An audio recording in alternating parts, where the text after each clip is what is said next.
So hi guys, welcome back to my channel Harish Motologs. So first of all నేను చాలా రోజుల నుంచి videos అయితే అప్లోడ్ చేయడం లేదు. మీరు నా సబ్స్క్రైబర్ అయ్యండి, మీకు తెలుస్తుంది. So first of all I'm sorry guys, ఎందుకంటే నాకు ఫీవర్ వచ్చింది బాగా కొన్ని రోజులు.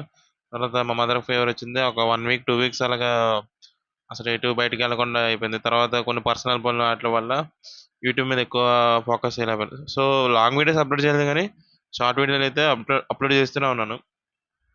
డైలీ మ్యాక్సిమం ట్రై చేశాను పెట్టడానికి. సో లాంగ్ వీడియోస్కి గ్యాప్ వచ్చింది.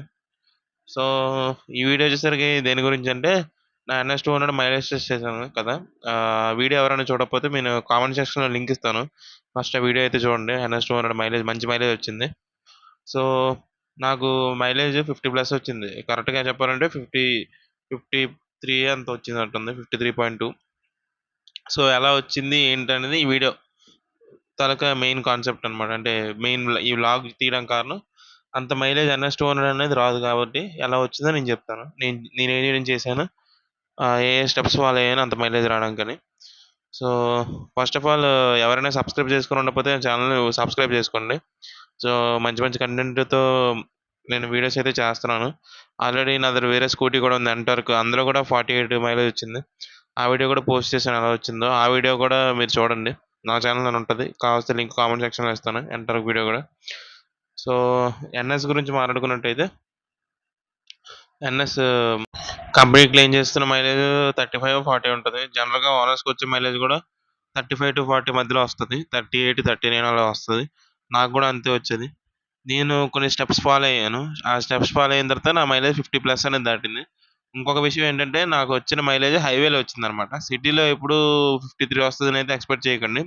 ఎందుకంటే సిటీలో ట్రాఫిక్ చాలా ఎక్కువ ఉంటుంది. సిటీ ట్రాఫిక్ కండిషన్స్లో మీరు అస్తమానం తెలుసు కదా, మీరు బండి ఆపుతారు, ఎక్కడైనా పని ఉంటే ఆపుతారు, స్టార్ట్ చేస్తారు, సిగ్నల్ దగ్గర ఆపుతారు, స్పీడ్ బ్రేకర్లు వస్తే స్లో చేయాలి, అస్తమానం బ్రేక్ క్లచ్ అని యూజ్ చేయడం వల్ల మీకు మైలేజ్ అనేది కనీసం ఒక 5 కిలోమీటర్స్ అయినా డిఫరెన్స్ అనేది ఉంటుంది అనమాట మైలేజ్. సో సిటీకి హైవేకి అయితే తేడా ఉంటుంది. నాకు వచ్చింది హైవేలో వచ్చింది మైలేజ్, కంప్లీట్ హైవే 53.2 అంత వచ్చింది మైలేజ్.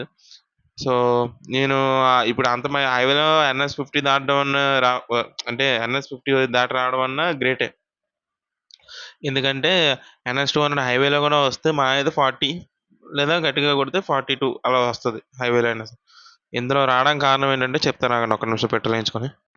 సో గైస్, పెట్రోల్ అయితే వేయించాం. సో ఇందాక చెప్తున్నాం కదా ఎలా వచ్చింది ఏంటని. సో దీంట్లో రావడానికి మెయిన్ కారణం ఏంటంటే, నేను time to time engine oil servicing అవన్నీ చేయిస్తాను అనమాట. అంటే ఇంజిన్ ఆయిల్ మార్పిస్తాను టైం టు టైంకి.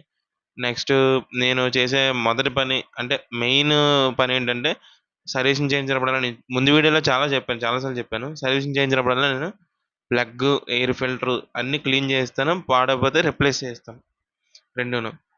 అంటే ఆ ప్రతిసారి పాడైపోవాలండి. అంటే కొన్ని కిలోమీటర్లు తిరిగిన తర్వాత దాని లైఫ్ అయిపోతే వెంటనే రిప్లేస్ చేసేస్తాను ఇంకా. లేదా బాగున్నప్పుడేమో దాన్ని ఫుల్గా పెట్రోల్ వేయించి కానీ ఎవరైనా మెకానిక్తో క్లీన్ చేపిస్తాను దాన్ని నీట్గా. సో ఫస్ట్ ఆఫ్ ఆల్ ఈ స్టెప్స్ అయితే ఫాలో అవ్వండి, రెండు మెయిన్. సో నెక్స్ట్ వచ్చేసరికి ఏంటంటే, టైర్లో గాలి ఎప్పుడు నేను మెయింటైన్ చేస్తాను అనమాట ఎక్కువ. టైర్లో గాలి ఎప్పుడు నాది ఎప్పుడు ఉంటుంది, ఎప్పుడు ఫుల్గానే ఉంటుంది. నేను 2 డేస్కి ఒకసారి అయినా 3 డేస్కి ఒకసారి అయినా కొట్టిస్తుంటాను. సో ఎటువంటి ప్యాచ్లు ఉన్నాయో చెక్ చేస్తుంటాను. ఎందుకంటే మీకు గాలి తక్కువ ఉన్నా సరే మైలేజ్ సరిగ్గా రాదు. గాలి కొట్టి కూడా మీకు మైలేజ్ తేడా ఉంటుంది. కావస్తే ట్రై చేయండి. మీరు రెగ్యులర్గా ఎయిర్ మెయింటైన్ చేస్తే మీకు ఖచ్చితంగా బండిలో మైలేజ్ ఆటోమేటిక్గా ఒక 2-3 కిలోమీటర్లు పెరుగుతుంది ఈజీగా. సో నెక్స్ట్, మీరు రైడ్ చేసేటప్పుడు అంత హార్డ్గా రైడ్ చేయకండి. ఇప్పుడు NS200 అంటే చాలా మంది ఎలా రైడ్ చేస్తారో తెలుసు కదా. ఇప్పుడు 200cc కాబట్టి బండి కూడా ఇలా అనగానే లాగుతూ ఉంటుంది.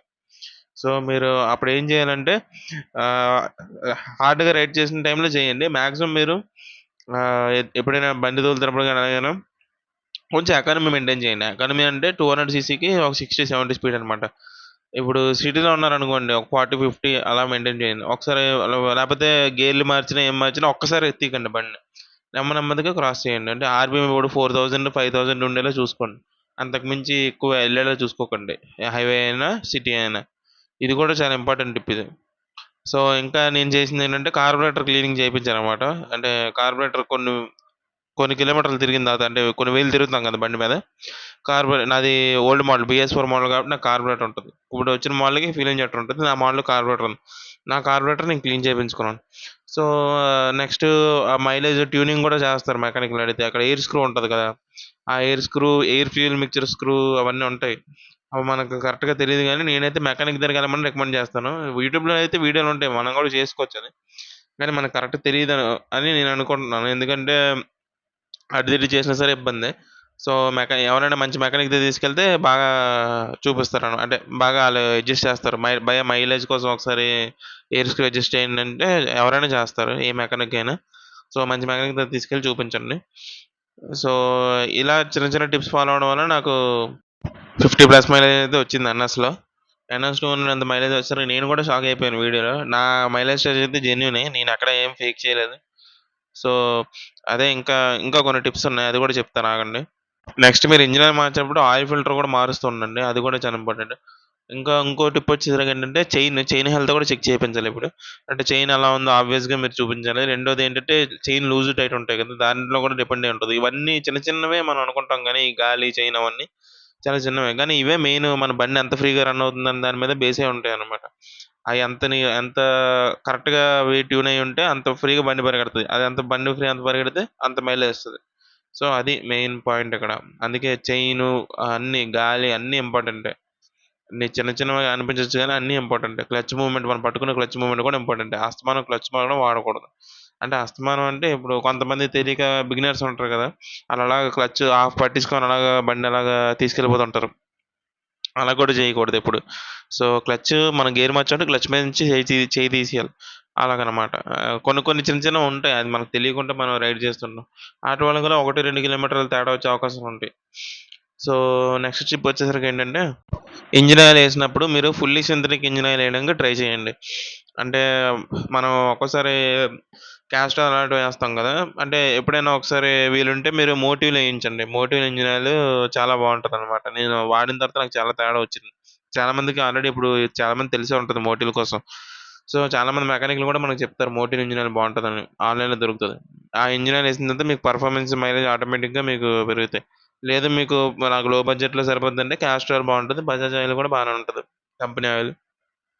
సో, మీరు ఇంజిన్ ఆయిల్ మార్చినప్పుడు మెయిన్ ఏంటంటే 2000 కిలోమీటర్స్‌కో, 3000 కిలోమీటర్స్‌కో మారుస్తారు కదా! 2000 మార్చినా పర్లేదు, 3000 మార్చినా పర్లేదు. So, 3000 maximum.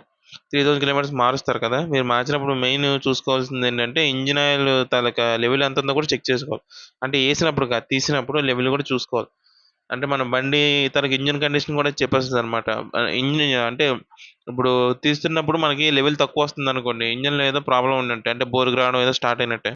సో, అందుకే మీరు ఆ ఇంజిన్ ఆయిల్ లెవెల్ కూడా చెక్ చేస్తూ ఉండండి. అంటే ఇంజిన్ కండిషన్ కూడా మనకి తెలుస్తూ ఉండాలి. మనం చూసుకుంటూ ఉండాలి ఇంజిన్ కండిషన్ గూడా. సో, ఇంకా గైస్ ఇంతే మీరు మైలేజ్ రావాలంటే ఎక్కువ అంటే ఏదో చేసేయాల్సిన అవసరం లేదు. ఇంజిన్‌లోనే ఏదో పార్ట్‌లు మార్చేయాల్సిన అంత పనైతే లేదు. ఇలాంటి చిన్న చిన్నవే ఫాలో అవ్వండి. ఎలాంటి టిప్స్ అండ్ ట్రిక్స్ ఫాలో అవ్వండి. మీకు ఖచ్చితంగా 100% మీకు మైలేజ్‌లో చేంజ్ అనేది వస్తది. మీకు కనీసం ఒక 5 కిలోమీటర్స్ అయినా పెరుగుతది ఇవన్నీ మీరు ఫాలో అయినట్టయితే. Minimum to minimum mileage. So, try చేయండి. మీకు చాలా బెస్ట్ టిప్స్ అనమాట ఇవి. నేను చాలా వీడియోస్‌లోని గాని, లేదంటే మెకానికల్ నేర్చుకొని అందరి దగ్గర కలిపి సంపాదించుకున్న నాలెడ్జ్ అంటే టిప్స్ ఇవి. మీతో షేర్ చేస్తున్నాను. సో, ఈ వీడియో ఇంతటితో స్టాప్ చేస్తాను అంతే. ఇంకా లెంత్ పెరిగిపోద్ది కాబట్టి. సో, ఈ వీడియో తాలూకా మెయిన్ వ్లాగ్ తాలూకా ఏంటంటే ఎన్ఎస్ 200 మైలేజ్ అనేది ఎలా పెరిగింది. ఎన్ఎస్ 200 అయినా సరే, ఏ బండైనా సరే. నా దగ్గర ఎంటార్క్ కూడా ఉంది. దాన్ని కూడా వీడియో చేశాను. ఎంటార్క్ స్కూటీ తెలుసు కదా! దానికి కూడా మైలేజ్ పెరిగింది. సో, ఇదంతా లైవ్‌గా మైలేజ్ టెస్ట్‌లు కూడా చేశాను. 2 లింకులు మీకు కావాల్సిన కామెంట్ సెక్షన్‌లో ఇస్తాను చూడండి. ఆ మైలేజ్ టెస్ట్‌లలో నేనంతా జెన్యూన్‌గా అయితే చేశాను. అంటే లాంగ్ వీడియో షూట్ చేశాను నాకు. సో, అదే. సో, సో, అంతే గైస్ ఈ వీడియోకి. So, this is the video guys. మీరు లై లైక్, షేర్, సబ్స్క్రైబ్ మర్చిపోవద్దు. ఎవరైనా సబ్స్క్రైబ్ చేసుకోకుండా ఉంటే నా ఛానెల్‌ని సబ్స్క్రైబ్ చేసుకోండి. ఇంకా మీకు నెక్స్ట్ మంచి మంచి కంటెంట్‌తో మీ ముందుకొస్తాను. సో, నెక్స్ట్ షార్ట్స్ కూడా చూస్తూ ఉండండి. షార్ట్స్‌లో నేను న్యూ బైక్స్ రివ్యూస్ చేస్తూ ఉంటాను. అంటే ఇప్పుడు షోరూమ్ బైక్స్ ఉంటాయి కదా! కొత్త బైక్స్ అట్లా రివ్యూ చేస్తూ ఉంటాను. అందులో కూడా మీకు హెల్ప్ అయ్యే వీడియోస్ దొరకొచ్చు. మీరు ఎవరైనా బండి తీసుకుందాం అనే ఉద్దేశంలో ఉంటే. సో, చూస్తానండి మన ఛానెల్ మొత్తం బైక్ రిలేటెడ్ కంటెంటే మొత్తం. సో, ఛానెల్ అయితే సబ్స్క్రైబ్ చేసుకోండి. మంచి మంచి వ్లాగ్స్ చేద్దాం. సో, ఉంటా గైస్ అయితే. ఈరోజుకింతే. బాయ్.